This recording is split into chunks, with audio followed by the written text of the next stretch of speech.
ಪ್ರಾಥಮಿಕ ಶಾಲಾ ಶಿಕ್ಷಕರ ನೇಮಕಾತಿ ಸುಮಾರು 15,000 ಮತ್ತೆ ಶಿಕ್ಷಕರನ್ನು ನೇಮಕಾತಿ ಮಾಡ್ಕೊಳ್ಳೋದಕ್ಕೆ ರಾಜ್ಯ ಸರ್ಕಾರ ಈಗ ನೋಟಿಫಿಕೇಷನನ್ನು ಹೊರಡಿಸೋದಕ್ಕೆ ಮುಂದಾಗಿರುವಂಥದ್ದು. ಈಗಾಗಲೇ ಸಾಕಷ್ಟು ಶಿಕ್ಷಕರು ಏನು ಹುದ್ದೆಗಳ ಆಕಾಂಕ್ಷೆಯಲ್ಲಿ ಈ ಬಾರಿ ಶಿಕ್ಷಕ ಹುದ್ದೆ ಸಿಗುತ್ತೆ ಅನ್ನುವಂಥ ಒಂದು ಆಸೆಯನ್ನು ಇಟ್ಕೊಂಡಿದ್ರು. ಅದರಲ್ಲೂ ಕೂಡ ಈಗ BCom ಮಾಡಿರುವಂಥ ಏನು ಅಭ್ಯರ್ಥಿಗಳೇನಿದ್ದಾರೆ ಅವ್ರಿಗೆ ಈಗ ಎಲ್ಲೋ ಒಂದು ಕಡೆ ಶಿಕ್ಷಕ ಹುದ್ದೆ ವೃತ್ತಿಯನ್ನು ಕೈತಪ್ಪುವಂಥ ಒಂದು ಅವಕಾಶ ಈಗ ಬಂದಿರುವಂಥದ್ದು. ಇದನ್ನು ಸರಿಪಡಿಸಿ ಮತ್ತೊಮ್ಮೆ ತಿದ್ದುಪಡಿ ಮಾಡಿ ನಮಗೂ ಅವಕಾಶ ಕೊಡಿ ಅನ್ನುವಂಥದ್ದು.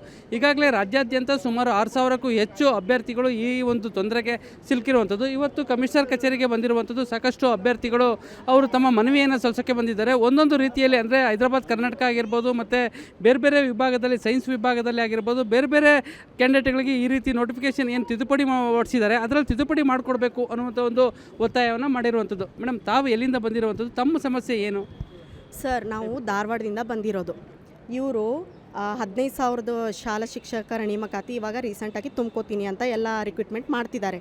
ಇವ್ರೇನು ಮಾಡಿದ್ದಾರೆ ಸರ್, ನಮಗೆ ವಾಣಿಜ್ಯ ವಿಭಾಗದವರು ಅಂದರೆ ಕಾಮರ್ಸ್ ಸ್ಟೂಡೆಂಟ್ಸಿಗೆ ಯಾವುದೇ ರೀತಿ ಅಲೋ ಮಾಡ್ತಿಲ್ಲ. 2014 ನಮಗೆ BEd ಮಾಡೋಕ್ಕೆ ಅವಕಾಶ ಕೊಟ್ಟಿದ್ದಾರೆ. ಇವರು 2020 TET ಮಾಡೋಕ್ಕೆ ಅವಕಾಶ ಕೊಟ್ಟಿದ್ದಾರೆ. ಆದರೆ CETಲಿ ನಮಗೆ ಅವಕಾಶ ಇಲ್ಲಂತೆ. ಇವ್ರಿಗೆ ಕೇಳಿದ್ರೆ ನಿಮ್ಮದೇ ಸಬ್ಜೆಕ್ಟ್ ಇಲ್ಲ ಅಂತ ಹೇಳ್ತಾರೆ ಸರ್. ಮತ್ತು ಇವರು BEdಲ್ಲಿ ನಮಗೆ ಸೋಷಿಯಲ್ ಸೈನ್ಸ್ ಸಬ್ಜೆಕ್ಟೇ ಟೀಚ್ ಮಾಡಿಕೊಟ್ಟಿದ್ರು. ಪ್ಲಸ್ ಈವನ್ ನಮ್ಮ TETಲಿ ಕೂಡ ಅಪ್ಲಿಕೇಶನ್ ಸೋಷಿಯಲ್ ಸೈನ್ಸೇ ಕೊಟ್ಟಿದ್ದಾರೆ. ಮತ್ತು CETಗೆ ಏನು ಕೊಡ್ತಿಲ್ಲ, ಅದು ಒಂದು ಸರ್. ಇದೇ ರೀತಿ 2022ರಲ್ಲಿ ಪ್ರಾಥಮಿಕ ಶಾಲಾ ಶಿಕ್ಷಕರ ನೇಮಕಾತಿ ಆಗಿತ್ತು ಸರ್.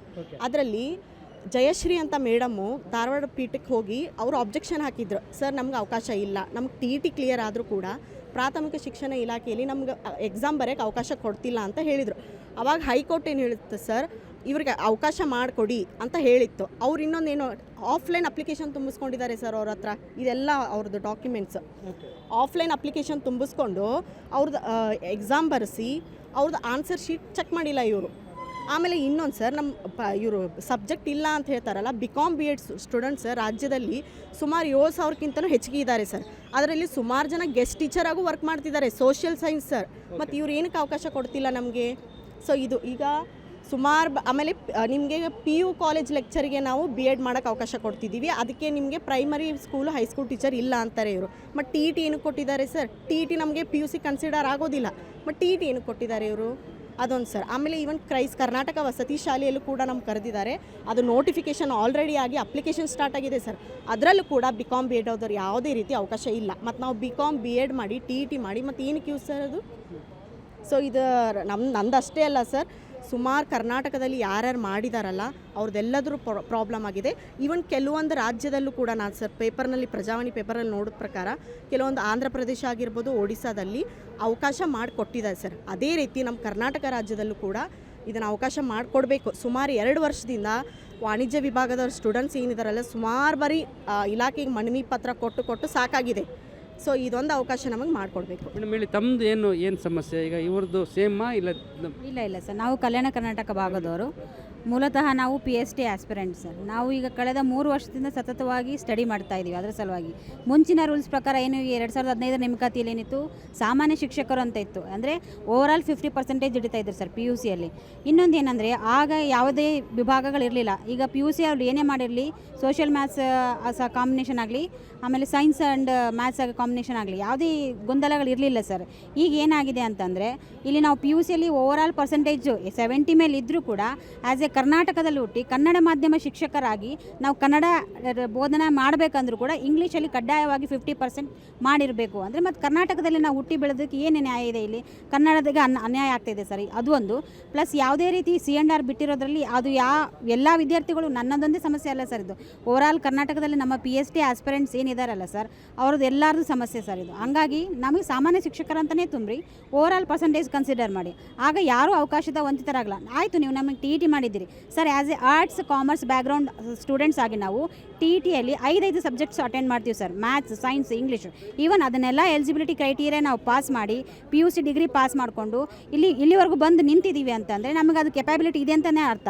ಈಗ ನೀವು ಮುಂಚೆ ಇಲ್ದಿರೋ ರೂಲ್ಸ್ನ ಈಗ ಹೊಸದಾಗಿ ರೂಲ್ಸ್ ತಗೊಂಬಂದರೆ ನಾವು ಅದನ್ನು ಹೇಳಿ ಸರ್. ಡಿಸ್ಕ್ರಿಪ್ಟಿವ್ ಪೇಪರ್ ಇಡ್ತೀವಿ, okay sir, everything we are ready. ನೀವು ಯಾವುದೇ ರೀತಿ ಮಾಡೆಲ್ ಕ್ವಶನ್ ಪೇಪರ್ ಕೊಟ್ಟರು ನಾವು ಫೇಸ್ ಮಾಡೋಕ್ಕೆ ರೆಡಿ ಇದ್ದೀವಿ. ಬಟ್ ನಮಗೆ ಅಪ್ಲಿಕೇಶನ್ ಹಾಕೋಕ್ಕೆ ಅವಕಾಶನೇ ಕೊಡೋಲ್ಲ ಅಂದಾಗ ನಾವು ಇದನ್ನು ಖಂಡಿಸ್ತೀವಿ ಸರ್. ನಿಮ್ಮದೇನು ಬ್ರದರ್, ನಿಮ್ಮದು ಏನು ಸಮಸ್ಯೆ, ಏನು ಇವತ್ತು ಕಚೇರಿಗೆ ಬಂದಿರುವಂಥದ್ದು? ಸರ್ ನಾನು ಯಾದಗಿರಿಯಿಂದ ಬಂದಿದ್ದೀನಿ ಸರ್. ನನ್ನ ಹೆಸರು ಸಾಬಣ್ಣ ಇದೆ ಸರ್. ನಾನು ಮತ್ತೆ ಕಾಮರ್ಸ್ ಅದೇ BCom B ಎಡಿಂದನೇ ಮಾತಾಡ್ತಿದ್ದೀನಿ ಸರ್. ಇವಾಗ ನಮ್ಮ ರೀಸೆಂಟಾಗಿ ನಾವು ಟೆಟ್ನು ಮಾಡಿದ್ವಿ ಸರ್. ನಾವು ಇವ್ರು ಕೊಡ್ತಾರನ್ನ ಒಂದು ಆಧಾರದ ಮೇಲೆ ನಾವು ಬಿ ಎಡ್ ಮಾಡಿದ್ದೀವಿ. ಮತ್ತು ಅದನ್ನು ಮತ್ತೆ ಕಷ್ಟಪಟ್ಟು ನಾವೇನು ಮಾಡಿದ್ದೀವಿ, ಟೆಟ್ ಮಾಡ್ಕೊಂಡ್ವಿ. ಹಾಂ ಸರ್. ಆದರೂ ಇವ್ರು ಏನಂತಾರೆ, ಇಲ್ಲ ನಿಮ್ಗೆ ಅವಕಾಶ ಇಲ್ಲ ಅಂತ ಹೇಳ್ತಾರೆ ಸರ್. ಇಲ್ಲ ನಿಮಗೆ ಕೆಪಬಿಲಿಟಿ ಇಲ್ಲ ಅಂತ ಅಂದರೆ ನಾವು ಅಷ್ಟು ಶಕ್ತಿ ಇಲ್ಲದೆ ನಾವು TET ಮಾಡ್ತೀವಿ ಸರ್. ಅಂದರೆ ನಾವು ಖಂಡಿತ ನಾವು ಅಲ್ಲಿ ಓದಿರ್ತೇವೆ ಸರ್. ಅವ್ರು ಎಷ್ಟು ಆಳವಾಗಿ ಓದ್ತಾರೆ. ಮತ್ತು ಅದನ್ನು B.Ed ಮಾಡಬೇಕಾದ್ರೆ ಸಂಪೂರ್ಣವಾಗಿ ನಾವು ಓದ್ಕೊಂಡು ಹೋಗಿ ಮಾಡ್ಬೇಕು ಸರ್ ಮಕ್ಕಳಿಗೆ. ಹೌದಾ, ಅದನ್ನೆಲ್ಲನೂ ಮಾಡಿದ್ದೀವಿ ಸರ್ ನಾವು. ಮತ್ತು ಏನಂತಂದರೆ ಇವರು ಇವಾಗ ಸೈನ್ಸ್ ವಿದ್ಯಾರ್ಥಿ ಕಂಪ್ಯೂಟರ್ ಸೈನ್ಸ್ ಅಂತ ಏನು ಮಾಡಿದ್ದಾರೆ ಸರ್, 5 ವರ್ಷ ಅವಕಾಶ ಮಾಡಿದ್ದಾರೆ ಸರ್. ಅವ್ರಿಗೆ ಏನು ಒಂದು ಅವರಿಗೆ B.Edೂ ಇಲ್ಲ, ಜೊತೆಗೆ TETನೂ ಇಲ್ಲ. ಅವರು ಅಂದರೆ ಜಾಬ್ ಆದಮೇಲೆ ಅವರು ಮಾಡ್ಕೋಬೇಕಂತ ಅವಕಾಶ ಅದ ಸರ್. ಆದರೆ ನಮ್ಗೆ ಅದೇ ಥರ ಅವಕಾಶ ಮಾಡ್ಬೋದಲ್ಲ. ನಮಗೇನಿಲ್ಲ, ನಮಗೂ ಒಂದು 3 ವರ್ಷ ಅವಕಾಶ ಕೊಡಿ ಸಾಕು. ನಾವು MA ಅದರಲ್ಲಿ ಸೋಷಲ್ ನಾವು ಮಾಡ್ತೀವಿ ಸರ್. ಒಂದು ವೇಳೆ ಮಾಡಲಿಲ್ಲ, ನಮ್ದು ಆಗಿಲ್ಲ ಅಂತಲೂ ಡೈರೆಕ್ಟಾಗಿ ನಮ್ಗೆ ತೆಗೆದಾಕಲಿ ಸರ್. ಇಷ್ಟು ಹೇಳ್ತೀವಿ ಸರ್ ನಾವು. ಹಾಂ ಸರ್. ಎಷ್ಟು ರಾಜ್ಯಾದ್ಯಂತ ಎಷ್ಟು ಅಭ್ಯರ್ಥಿಗಳು ನಿಮಗೆ ಸಮಸ್ಯೆ ಆಗ್ತಾ ಇರುವಂಥದ್ದು ಈ ರೀತಿಯಾಗಿ? ಸರ್ ನಾವು TET ಪಾಸ್ ಆದರೆ 6,500 ಮಕ್ಕಳು ಇದ್ದೀವಿ ಸರ್. 6,500 ಜನ ಇದ್ದೀವಿ ಸರ್ ನಾವು BComದವ್ರೆ. ಅಂದರೆ ಈ ವರ್ಷದ ಇದ್ರಲ್ಲಿ ತೆಗೆದ್ರೆ ನಾವು ಅಷ್ಟು ಜನ ಇದ್ದೀವಿ ಸರ್. ಅದನ್ನು ಪರಿಗಣನೆಗೆ ತಗೋಬೇಕು ಸರ್ ಅವರು. ಅಲ್ಲಿ ಇದಕ್ಕೆಲ್ಲ ಅವಕಾಶ ಮಾಡಿಕೊಡ್ತಾರೆ ಅಂದಮೇಲೆ ನಮಗೂ ಒಂದು ಚಾನ್ಸ್ ಕೊಡಬೇಕು ಸರ್ ಅವರು. ಇದಿಷ್ಟು ಏನು ಅಭ್ಯರ್ಥಿಗಳು ಈಗಾಗಲೇ ಶಿಕ್ಷಕ ವೃತ್ತಿಗೆ ಏನು ಅಪ್ಲಿಕೇಶನ್ ಹಾಕೋದಕ್ಕೆ ಸಮಸ್ಯೆ ಆಗ್ತಾ ಇರುವಂಥದ್ದು. ಹೀಗಾಗಿ ಸಾಕಷ್ಟು ಅಭ್ಯರ್ಥಿಗಳು ಬಂದಿದ್ದಾರೆ. ಇವರು ಮತ್ತೊಬ್ರು ಇದ್ದಾರೆ, ಅವ್ರೇನು ಕೇಳ್ತೀವಿ, ನಿಮ್ಮದೇನು ಯಾವ ಥರ ಪ್ರಾಬ್ಲಮ್ ಆಗ್ತಾ ಇರುವಂಥದ್ದು? ಸರ್, ನಾವು ಹೈಸ್ಕೂಲ್ ಹಿಂದಿ ಭಾಷಾ ಶಿಕ್ಷಕ ಆಕಾಂಕ್ಷಿ ಆಗಿದ್ದೇವೆ. ಆದರೆ ಸುಮಾರು ಹೈಸ್ಕೂಲ್ ಹಿಂದಿ ಟೀಚರ್ ನೋಟಿಫಿಕೇಷನ್ ಆಗಿ 11 ವರ್ಷ ಕಳೀತಾ ಇದೆ. ಇವಾಗ ಒಂದು 15,000 ನೋಟಿಫಿಕೇಷನ್ ಆಗಿದೆ. ನಾವೆಲ್ಲ ಭರವಸೆಯಿಂದ ಡಬಲ್ ಡಿಗ್ರಿ ಮಾಡಿಕೊಂಡು 2 ಬಾರಿ TET ಮಾಡಿಕೊಂಡು ಕಾಯ್ತಾ ಇದ್ವಿ.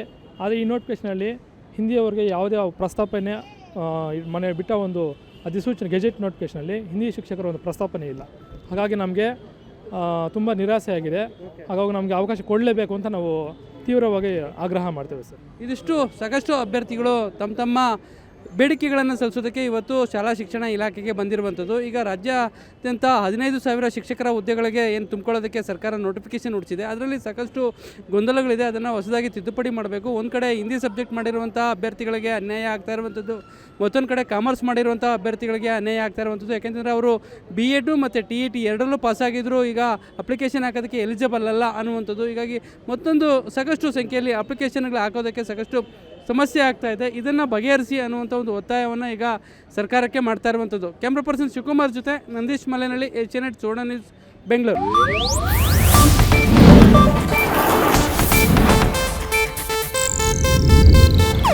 ಇದು ಏಷ್ಯಾನೆಟ್ ನ್ಯೂಸ್ ನೆಟ್ವರ್ಕ್ ಪ್ರಸ್ತುತಿ.